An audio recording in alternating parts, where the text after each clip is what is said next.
Alors, salut les amis et bienvenue dans ce nouveau podcast. Ici, c'est Jacob Gomez, je suis formateur et développeur web. Dans ce nouveau podcast, on va découvrir ensemble le syndrome de FOMO chez les développeurs. Alors, ce podcast sera grand public, que vous soyez développeur ou non, vous pouvez la suivre. Je vous invite à la suivre du début jusqu'à la fin pour ne rater aucune miette. Alors, ce podcast sera subdivisé en trois grandes parties. La première partie, c'est nous allons faire une petite introduction sur ce que c'est que le FOMO, afin que nous puissions comprendre c'est quoi ce syndrome-là. La seconde partie, on va parler du FOMO chez les développeurs. Et dans la dernière partie ici, parler des conséquences et parler des conséquences et quelques approches de solutions pour lutter contre ce syndrome. Alors cela fait, on va rentrer dans le vif du sujet ici et découvrir c'est quoi le FOMO. Alors le FOMO ici, c'est le diminutif de Fear of Missing Out. Désolé pour mon anglais, c'est la peur de manquer quelque chose ou la peur de rater quelque chose. C'est si simple que ça. Alors pour illustrer un peu, c'est le sentiment de ne pas pouvoir suivre ou d'être laissé pour compte. On y est souvent confronté sur Internet, en particulier sur les réseaux sociaux tels que WhatsApp, Twitter, Instagram, quand les autres font des posts et que nous, on ne poste rien du tout, quoi. Voilà, on se pose la question de savoir, mais regarde ce que tu rates. Les sorties au restaurant, les matchs de football, la nouvelle chanson de Dajou que tu n'as pas encore écouté, qui fait le buzz actuellement, le nouveau film des Avengers, le dernier épisode de Boruto. Il paraît que en griffe, quelque chose s'est passé et c'est, voilà, dans certains pays même, c'est, voilà, on en parle aux infos. Voilà, le voyage à Dubaï de l'un des idoles et tout. Voilà, c'est un peu ça le FOMO, voilà. Pour encore illustrer la chose, pour qu'on puisse comprendre un peu de quoi il en retourne, on peut prendre ici, on peut comparer cela avec une soirée qu'on devait passer avec des copains, hein, voilà. Et du coup, à cause d'un imprévu, on n'y participe pas. Voilà. Les amis ici ont passé une soirée inoubliable et à chaque fois ils font référence à cette soirée-là. On va se sentir tout simplement exclu de ne pas pouvoir participer, voilà, à cette soirée. Voilà, ce principe-là est démultiplié sur Internet car on a l'impression que les autres ont une vie beaucoup plus épanouie que la nôtre, ils ont un meilleur statut que nous. Voilà, les photos sont cool et tout, les photos sont cool, voilà, ils sont bien habillés et tout, et notre estime de soi est fragilisée car on a l'impression que voilà, nos hobbies, voilà, notre quotidien n'est rien par rapport à ce que vivent les autres. Voilà, c'est un peu ça le syndrome de FOMO. Alors, quel est le syndrome? Alors, comment se manifeste ici le syndrome de FOMO chez les développeurs? Voilà, c'est ce qu'on va découvrir dans la seconde partie. Alors, chez les développeurs, le FOMO, c'est cette sensation de quand tu vois un article voilà, qui présente une nouvelle technologie, ou bien tu es là tranquille, un ami vient te voir, qui à la Ravel est passé à la version 9 déjà, hein, ou bien voilà, j'ai appris qu'il y a un nouveau langage de programmation qui permet de faire un truc assez ouf. Ou voilà, tu as l'impression que voilà, dans ton environnement, tout le monde tend vers voilà, ces nouvelles technologies-là, tout le monde tend vers voilà, ces trucs-là, alors que toi, tu es has-been avec ton jeu Visual Basic ou bien ton jeu Java et tout. Mais tu te dis, mais putain, quoi. Genre, tout le monde tend vers ces nouvelles technologies alors que moi, je suis en arrière par rapport à tout ce qui se passe. Tu te sens en fait délaissé, tu te sens délaissé. C'est un peu ce que j'ai dit dans l'introduction, c'est cette sensation-là, voilà, d'être laissé pour compte en fait. Donc, tu te sens délaissé parce que voilà, tout le monde tourne vers du Python. Aujourd'hui, tout le monde fait Python. Voilà, toi, tu es là avec ton jeu Visual Basic et tout. Et cette tendance à se comparer aux autres, c'est ça en fait le FOMO chez le développeur. Et cela peut créer beaucoup de conséquences. Alors on va parler ici des conséquences déjà de la troisième partie ici. Voilà des conséquences et comment éviter ici le FOMO chez les développeurs. Voilà, ici j'ai noté quelques conséquences. Première conséquence que moi je vois là tout de suite, c'est la paralysie au fait. Vous voyez, on est là à se comparer aux autres, voilà. On est là à se comparer aux autres. Supposons qu'on veut choisir une nouvelle technologie, on va rester là, faire des comparaisons. Voilà, côté front-end, il y a assez de technologies. On a Vue.js, React, on a voilà, Angular. On va essayer de voir, mais qu'est-ce qui est ceci, qu'est-ce qu'ils sont. On va essayer de faire des comparaisons et tout. Là, comme ça, on ne bouge pas, on est là, statique, on est paralysé parce que on est noyé dans ce phénomène de FOMO. Là, on ne veut pas choisir une technologie et puis après, on va se rendre compte que ça ne sert à rien. On ne peut pas choisir une technologie qui après, on se dit que bah, voilà, c'est un truc qui n'est plus utilisé ou bien c'est pas un truc, c'est pas le meilleur, c'est pas la meilleure technologie. Voilà, cette sensation de vouloir rechercher toujours ce qui est bon, ce qui va nous avantager le plus, voilà, va nous paralyser au fait, dans un sens.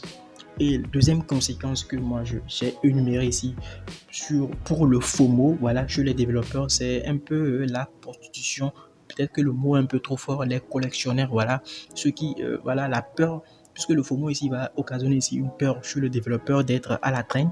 Voilà, on se retrouve ici à collectionner des technologies, voilà, on fait tout quoi, on fait le back, on fait le front, on fait les DevOps, on fait tout. C'est cette peur-là, en fait, cette peur de ne pas être délaissé. On est là à collectionner toutes les technologies qui courent à gauche, à droite. Mais le problème, c'est que en faisant ça, finalement, on n'est pas productif. En faisant ça, finalement, on n'a aucune compétence parce qu'on a passé tout le temps euh, à magasiner des technologies sans pour autant vraiment les utiliser. Donc, je vous conseille vraiment de ne pas faire de la prostitution, en fait, de ne pas collectionner en fait, les technologies. On verra ça dans la partie voilà, approche de solution. Il faut plutôt se fixer en fait, des objectifs. Voilà, je vais être développeur front-end, ok. Je choisis une technologie selon ce que je veux faire. Voilà, je parcours, si je veux, je peux parcourir ici toutes les technologies. Voilà, j'ai dit parcourir tout, voilà, me faire une idée ou bien choisir quand même. Entre, je fais un choix et je choisis par exemple Vue ou bien React, je choisis Vue. Et puis voilà, quoi, je me fie des objectifs, je vais être développeur front-end, je me fie des objectifs, donc je vais dans ce sens-là, quoi. Vous voyez, par exemple, euh, quand on se fixe des objectifs, on n'est pas, en fait, on a tendance à ne pas trop se laisser emporter. Vous voyez, Amazon tourne toujours sur du vieux truc. C'est pas un site réactif, c'est pas un truc SPA et tout avec les nouvelles tendances d'aujourd'hui. Voilà. Ils ont un objectif, voilà, eux, leur but c'est de pouvoir satisfaire les clients.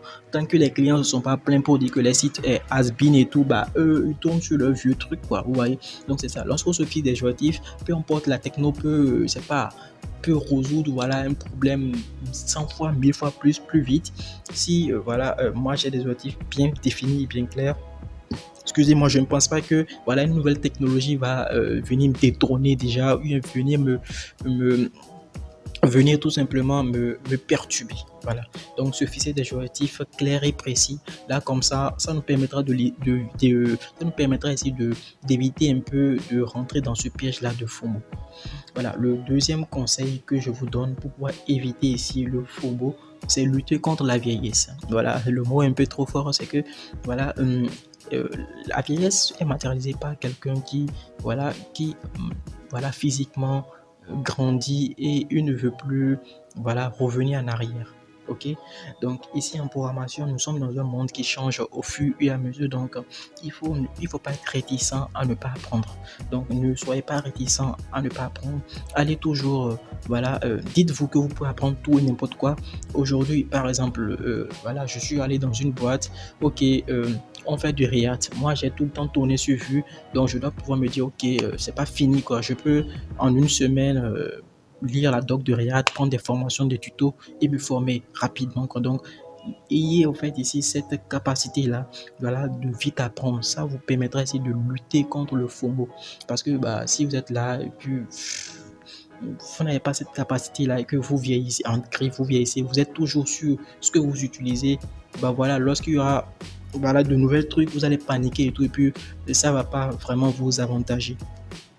Et le dernier conseil que je vous donne pour pouvoir clore cette vidéo-là, c'est comprendre que le monde du dev, c'est un peu comme la mode. Vous voyez, c'est comme la mode. Donc, il y a des tendances, ça monte, ça descend. Donc, une techno voilà, peut faire le buzz aujourd'hui. Aujourd'hui, c'est JavaScript, c'est Python. Demain, ça peut chuter, quoi. Vous voyez, ça peut chuter. Donc, avant le PHP, vous voyez, c'était pas has-been. Avant le PHP, c'était mal vu. Jusqu'à la version 4, c'était mal vu. Donc, à partir de la version 5 et tout, ça en fait, c'est remonté un peu dans l'estime des gens. Donc, le JavaScript aussi, c'était pas un peu truc là, mais avec le S6 aussi, ça a changé. Donc, c'est un peu ça, en fait. Donc, il n'y a pas longtemps, les gens utilisaient jQuery. Mais aujourd'hui, bah, on préfère beaucoup plus utiliser des frameworks modernes tels que Vue, React, Svelte et machin. Donc, comprenez que le monde du dev, c'est un peu comme la mode. Donc, ça peut basculer à tout moment. Donc, vous devez vous adapter. Et j'oubliais le dernier truc, c'est de vous définir ici un profil. C'est le dernier conseil, définir ici un profil. Donc ici, je vais être quoi en fait? Je vais être développeur front-end, ok. Je définis ici ma roadmap pour développeur front-end. Voilà, j'apprends voilà, les trucs. Je définis ici mon profil et comme ça, cela me permettra de ne pas être perturbé par les nouvelles tendances et tout. Alors, les amis, c'est tout pour ce podcast. J'espère que vous avez apprécié. J'espère qu'avec voilà, ces quelques informations-là, vous allez pouvoir lutter contre voilà, ce syndrome de FOMO voilà, qui nous guette tous. Voilà, nous guette tous.